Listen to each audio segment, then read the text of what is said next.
ശമ്പള പരിഷ്കരണം നടപ്പിലാക്കണമെന്ന ആവശ്യം. 2026 ജനുവരി 22 അധ്യാപക സർവീസ് സംഘടനാ സമരസമിതി നടത്തുന്ന സമരചങ്ങല വിജയിപ്പിക്കുന്നതിനുള്ള സമരപ്രഖ്യാപന കൺവെൻഷൻ നടന്നു. വിവിധ ആവശ്യങ്ങൾ ഉന്നയിച്ചുകൊണ്ടാണ് 2026 ജനുവരി 22 അധ്യാപക സർവീസ് സംഘടനാ സമരസമിതി നടത്തുന്ന സമരചങ്ങല വിജയിപ്പിക്കുന്നതിനുള്ള സമരപ്രഖ്യാപന കൺവെൻഷൻ നടന്നത്.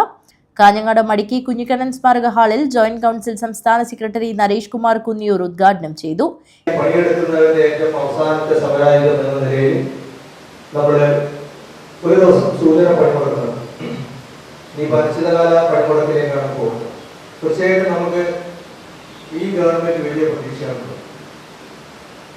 അതിനു മുൻപായി തന്നെ നമ്മൾ ഉന്നയിക്കുന്ന ന്യായമായ തികച്ചും ന്യായമായ ആവശ്യങ്ങൾ 12ാം ശമ്പള കമ്മീഷൻ നടപ്പിലാക്കുക, BJP കോൺഗ്രസ് സർക്കാർ അടിച്ചേൽപ്പിച്ച പങ്കാളിത്ത പെൻഷൻ പിൻവലിക്കുക, DA കുടിശ്ശിക തീർത്ത് അനുഭവിക്കുക തുടങ്ങിയ വളരെ ന്യായമായിട്ടുള്ള സർക്കാർ ജീവനക്കാരുടെ ആവശ്യങ്ങൾ തീർച്ചയായിട്ടും അത് അനുഭവപൂർവ്വം ഈ ഗവൺമെന്റ് പരിശോധിക്കും എന്ന് തന്നെയാണ് നമ്മൾ കരുതുന്നത്.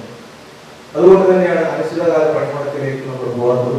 പക്ഷെ ഇവിടെ ഈ സർക്കാരിന്റെ ഒരു ഓർമ്മപ്പെടുത്തൽ ആവശ്യമാണ് എന്നതുകൊണ്ടാണ് 22-ാം തീയതി ഞാൻ നേരത്തെ പറഞ്ഞതുപോലെ ഇതുവരെ നമ്മൾ നടത്താത്ത വ്യത്യസ്തമായുള്ള ഒരു സമരവും സമരചങ്ങല എന്നാണ് അതിന്റെ പേര്. കേരളത്തിലെ സർക്കാർ ജീവനക്കാർ മുഴുവൻ അതിലെ സമരസമിതിയുടെ ആൾക്കാരെയൊന്നുമില്ല, അല്ലെങ്കിൽ ജോയിന്റ് കൗൺസിലിന്റെ പ്രവർത്തകരോ AKSPന്റെ പ്രവർത്തകരോ KGFന്റെ പ്രവർത്തകരോ ഒന്നുമില്ല. കേന്ദ്ര സർക്കാരുകൾ തുടർന്നു വരുന്ന കോർപ്പറേറ്റ് പ്രീണനവും നവ ലിബറൽ നയങ്ങളും തൊഴിലാളി വിരുദ്ധ നിലപാടുകളുമാണ് ബദൽ നയങ്ങൾ നടപ്പിലാക്കി വരുന്ന സംസ്ഥാന സർക്കാരുകളെ ഞെരുക്കുന്നതെന്നും ഈ നിലപാടുകളുടെ ഫലമായിട്ടാണ് ജീവനക്കാർ ഉൾപ്പെടെയുള്ള തൊഴിലെടുക്കുന്ന വിഭാഗത്തിന് ലഭിക്കേണ്ട ആനുകൂല്യങ്ങൾ യഥാസമയം ലഭിക്കാത്തതിന് കാരണമെന്നും അതിനെതിരെയുള്ള പ്രക്ഷോഭങ്ങൾക്ക് ജീവനക്കാരുടെയും പൊതുസമൂഹത്തിന്റെയും പിന്തുണയുണ്ടാകണമെന്നും അദ്ദേഹം പറഞ്ഞു. ജോയിന്റ് കൌൺസിൽ ജില്ലാ സെക്രട്ടറി G. സുരേഷ് ബാബു അധ്യക്ഷത വഹിച്ചു.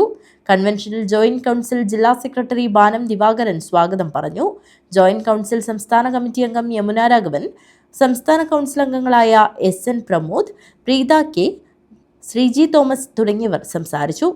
ജില്ലാ ജോയിന്റ് സെക്രട്ടറി റിജേഷ് നന്ദി അർപ്പിച്ച് സംസാരിച്ചു. News bureau, Kanhangad.